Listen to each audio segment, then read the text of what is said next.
Britain के जंगी jet ने साथ दिया। इजराइल ने हमले को लीड किया। ज्वाइंट अटैक बारूदी जलजला लाने वाला साबित हुआ है।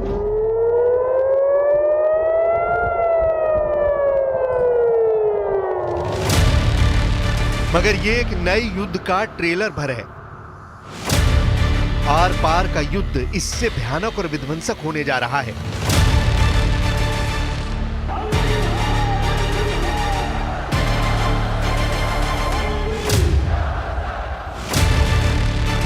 इजराइल ने ईरान पर सीधे हमले का ऐलान कर दिया है। नेतन्याहू ने ईरान में मोसाद एजेंट्स के ऑपरेशन को ग्रीन सिग्नल दिया है। मोसाद चीफ ने इजराइल के दुश्मनों की खोपड़ी फोड़ डालने की चेतावनी दी है। अमेरिका ने ईरान के लड़ाका ग्रुप हूती के सफाए का मिशन शुरू कर दिया है। खामेनेई ने एक दिन में दुश्मनों को बर्बाद करने की धमकी दी है। हूती फाइटर्स ने पूरे इजराइल को दहलाने का वॉर प्लान बना लिया है।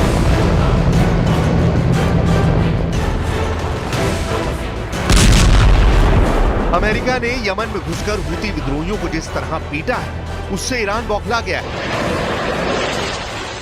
दर्जन भर जंगी जेट से सुपर पावर ने हूती विद्रोहियों पर बमबारी की। अमेरिका के हमले से हूती विद्रोहियों का गोला बारूद और युद्ध लड़ने के हथियारों का सफाया हो गया है।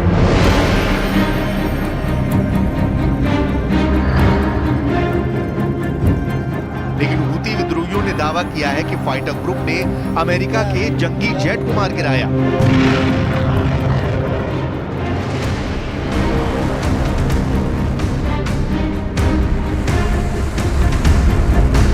हूती इजराइल को भी जला डालने की धौंस जमा रहा है। मगर इजराइल ने दुश्मनों से 4 कदम आगे की चाल चल दी है। नेतन्याहू ने दुश्मनों के सरगने के सफाए का मिशन शुरू कर दिया है, जिसके बाद वॉर जोन शिफ्ट हो चुका है। 7 अक्टूबर के नरसंहार से शुरू हुआ युद्ध अब ईरान तक भड़क गया है।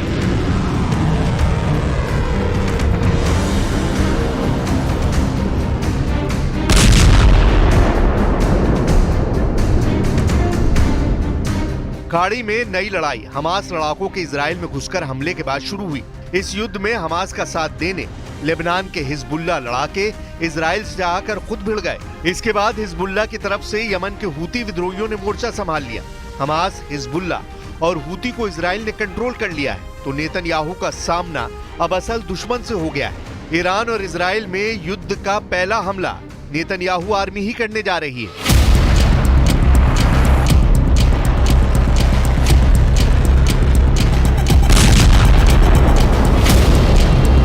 द यरूशलेम पोस्ट के मुताबिक नेतन्याहू ने ईरान समर्थित लड़ाका आर्मी के खिलाफ आर पार के युद्ध की शुरुआत का ऐलान किया है। पीएम नेतन्याहू को मोसाद चीफ ने भी सलाह दी है कि ईरान के फाइटर ग्रुप से युद्ध की बजाय अब सीधे ईरान को ही निशाना बनाया जाए।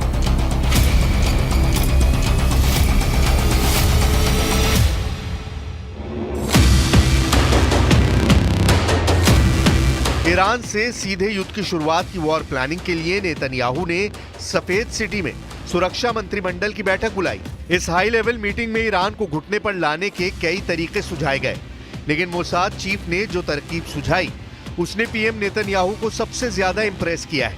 नेतन्याहू ने बैठक के बाद बयान में बताया कि ईरान से युद्ध लंबा खिंच सकता है, लेकिन आखिर में जीत इजराइल की ही होगी।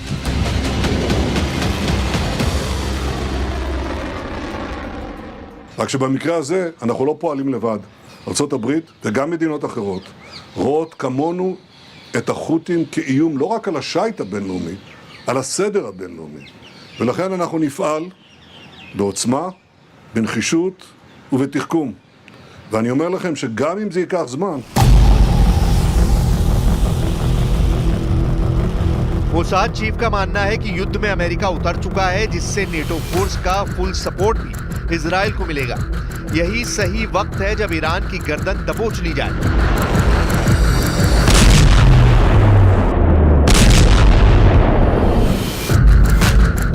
रक्षा मंत्री इजराइल काट्स के इरादे भी मोसाद चीफ से मेल खाते दिखते हैं, जिनके मुताबिक ईरान समर्थित सभी फाइटर ग्रुप का हौसला मिट्टी में मिल चुका है। इसलिए ईरान को हराने का ये सही वक्त है।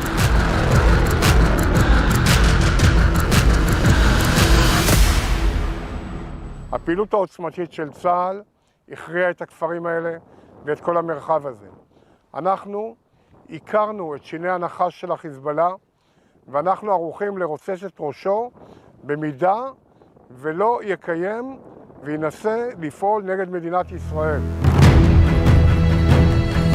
रिपोर्ट के मुताबिक ईरान पर हमले से पहले नेतन्याहू अमेरिका से डबल फ्रंट पर वॉर की रजामंदी चाहते हैं।